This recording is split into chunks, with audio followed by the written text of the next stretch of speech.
आज हम जीवन निर्वाह सूचकांक और उपभोक्ता कीमत सूचकांक, ये दो प्रकार के गणित हैं, उसको बनाएंगे और देखेंगे कि इसका कैलकुलेशन हम कैसे करते हैं। ये दो महत्वपूर्ण मैथमेटिक्स है जिसकी जानकारी हमको होनी चाहिए। सबसे पहला है जीवन निर्वाह सूचकांक, या हम कह सकते हैं cost of living index number. Cost of living index number का मतलब होता है जीवन जीने के लिए जिन रोजमर्रा की वस्तुओं की आवश्यकता होती है, यदि कोई कंज्यूमर उन वस्तुओं को खर्च करता है तो हमको देखिए दिया हुआ है कि कितने उसकी क्वांटिटी वो लिया करता है। हो सकता है यूनिट में दिया हो, लीटर में दिया हो, किलोग्राम में दिया हो। जैसे कोई पूछे केरोसिन ऑयल कितना लगता है आपको, तेल कितना लगता है, चावल कितना लगता है, शक्कर कितना लगता है, तो यहाँ वस्तु का नाम दे देगा, उसकी क्वांटिटी दे देगा। क्वांटिटी अलग अलग में हो सकता है, लीटर में हो सकता है, किलोग्राम में होता है। कपड़े अगर ले रहे हैं तो मीटर में दे देगा। तो हमको देखना है कि कौन कौन सी ऐसी वस्तु है जो हमारे लिविंग इंडेक्स नंबर को शो करती है। अब हमको देखना है कि चूंकि सूचकांक निकालना है तो सूचकांक के लिए हमको दो वर्ष दिए होंगे जिसको हम आपस में कंपेयर करेंगे। तो हम देख रहे हैं कि जो पुराना वर्ष है 2010 और जो करेंट ईयर है 2020, इस 10 वर्ष में हम देखते हैं इन वस्तुओं की कीमत में कितने प्रतिशत परिवर्तन हुआ है और इसके कारण देश का जो जीवन निर्वाह सूचकांक है वो कितने प्रतिशत चेंज हो गया है, यानी जीवन जीना कितना कठिन हो गया है लोगों के लिए। तो आइए देखते हैं इस प्रश्न के माध्यम से कि हम यहाँ पर इस प्रश्न में 6 वस्तु का चयन करे हैं जिसका जो बेस ईयर की क्वांटिटी है वही क्वांटिटी हमको आगे वर्ष में भी या करंट ईयर में भी उसी वस्तु को लेकर के चलना होगा। तो वस्तु ए की 100 मात्रा, 2 की 25, तीसरे की 10, चौथे की 20, पाँचवें की 65 और छठवें की 30 यूनिट हम यूज कर रहे हैं। कीमतें क्रमशः जो पहले वस्तु की थी 8 थी, दूसरे की 6 रुपये, तीसरे की 5 रुपये, चौथे की 48 रुपये, पाँचवें की 15 रुपये और छठवें की 19 रुपये थी, जो करेंट ईयर 2020 में बढ़ करके हो गई है ना। बड़ी हुई प्राइस को हम P1 से बतलाएंगे, जबकि बेस ईयर के जो प्राइस है उसको P0 से बतलाएंगे। बेस ईयर की क्वांटिटी को हम Q0 से डिनोट करते हैं। तो यहाँ पर प्राइस जो है पहले वस्तु की 8 रुपये से बढ़कर के 12 रुपये हो गई, दूसरे वस्तु की कीमत जो है 6 रुपये से बढ़कर 7.5 रुपये हो गई, तीसरे वस्तु की कीमत 5 रुपये से 5 रुपये 25 पैसा हो गई, चौथे वस्तु की कीमत 48 से 52, 5 वस्तु की जो प्राइस है वो 15 रुपये से 16 रुपये 50 पैसा हुआ, जबकि अंतिम वस्तु छठवीं जो है वो 19 रुपये से बढ़कर के 27 रुपीज़ हो गई। अब हमको जब भी life cost of living index number निकालना पड़ता है, जीवन निर्वाह सूचकांक निकालना होता है, तो उसके लिए हम लेस्टेयर का जो सूत्र है उसको अप्लाई करते हैं। P01 फार्मूला है P1Q0 डिवाइडेड बाई P0Q0 का जो समेशन आएगा उसको 100 से मल्टीप्लाई करना है। तो हम देखते हैं लेस्टेयर के लिए जिस प्रकार हम करंट ईयर के प्राइस और बेस ईयर की क्वांटिटी का मल्टीप्लिकेशन करते हैं, पहले आपने मल्टीप्लाई किया, 12 गुणित 100 कर रहे हैं तो 1200, 7.5 गुणित 25 कर रहे हैं तो 187 रुपये 50 पैसा, 5.25 का जब गुणा करते हैं 10 से तो 52 रुपये 50 पैसा आता है, और इसी प्रकार 52 का 20 से गुणा करते हैं तो 1040, 16 रुपये 50 पैसे का 65 से मल्टीप्लिकेशन कर रहे हैं तो 1072 रुपये 50 पैसा आएगा, और 30 और 27 का जब गुणा करते हैं तो 810 रुपये आता है। यानी इसका जो P1 और Q1 का जो मल्टीप्लिकेशन है वो दिया हुआ है और उसका जो योग है टोटल सिग्मा P1Q0 इसका माना रहा है 4,362 रुपये 50 पैसा। अब हमको देखना बेस ईयर के लिए इसकी क्वांटिटी कितनी थी, यानी बेस ईयर की प्राइस में हम उस क्वांटिटी को कितने में खरीद पाते थे।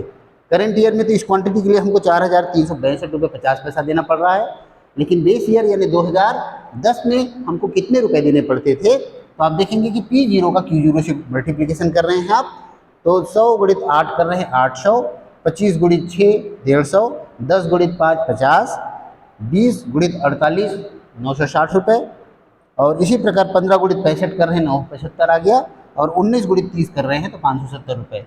यानी बेस ईयर के लिए जितनी क्वांटिटी हम खरीदते थे उसके लिए 3,505 रुपये हमको खर्च करने पड़ते थे पहले, जो बढ़ करके आज 4,362 रुपये 50 पैसा हो गया है। लेस्टेयर के फार्मूला में हम वैल्यू पुट करते हैं तो P1Q0 का योग है 4,362.5 और डिवाइड कीजिए 3,505 और उसका परसेंट निकाल लीजिए या गुणित 100 कर लीजिए तो 124 रुपये 47 पैसा इसका आंसर आता है। तो आप बता सकते हैं कि जीवन निर्वाह सूचकांक अब जीना जो है इन 10 वर्षों में कीमतों में 24.47% वृद्धि हुई है ना। जो वस्तु हम 100 रुपये में खरीदते थे वो बढ़ करके 124.47 रुपये या 27.47% कीमतों में इस प्रकार की वृद्धि हुई है। तो जीवन जीना इतने प्रतिशत कठिन हुआ है। तो ये हमने पहला एग्जाम्पल देखा। इसी का दूसरा फॉर्म आता है कि उपभोक्ता कीमत सूचकांक, जिसको हम कंज्यूमर प्राइस इंडेक्स नंबर कहते हैं। अब हमको यहाँ पर बताना है कि एक कंज्यूमर अपनी आय का कितने प्रतिशत किन किन चीज़ों में खर्च करता है। मान लीजिए बार्बर या नाई के लिए वो अपने इनकम का, जिसको हम 100 रुपये मान कर चलते हैं, या 100% मान लीजिए, का 16% वेटेज देता है बार्बर को खर्च करने के लिए। सेकेंड है वाशरमैन या धोबी के लिए वो 22% पैसा खर्च करता है। सोप साबुन के लिए 18%, पेन के लिए 20% और कैलकुलेटर के लिए 24% का वो क्या है वेटेज करता है। वेटेज को अपन कह सकते हैं कि क्वांटिटी डिमांडेड उसकी उतनी है, इतनी डिमांड वो करता है। अब हमको यहाँ पर प्राइस दिया हुआ होगा, जिसमें हमको पता करना होगा कि 2 ईयर है 2015 और 2024। 15 चूंकि बेस ईयर का काम करेगा और 2024 करंट ईयर का काम करेगा। इन सभी वस्तुओं की कीमतें क्या थी। बार्बर के लिए आप देख रहे हैं 8 रुपये पहले देना पड़ता था, फिर 4 रुपये प्रति यूनिट के लिए देना पड़ता था। सोप के लिए 5 रुपये, पेन के लिए 6 रुपये और कैलकुलेटर 8 रुपये के बेस पे आप खर्च करते थे, जिसकी प्राइस बढ़ गई है। P1 अब देख रहे हैं कि अब बार्बर को हम 10 रुपये देते हैं 8 के स्थान पर, वाशरमैन को 4 के स्थान पे 14 रुपये देना पड़ रहा है, सोप का 5 के स्थान पे 16 रुपये बढ़ गया है कीमत, पेन 6 के स्थान पर 27 रुपये खर्च कर रहा है, जबकि कैलकुलेटर के लिए 8 से 28 रुपये हो गया है। अब हमको देखना है कि उपभोक्ता कीमत सूचकांक जब निकालना होता है तो जो मूल्यानुपात विधि है उससे हम सबसे पहले ये देखेंगे कि कीमतों में कितने प्रतिशत चेंजेस हुआ है।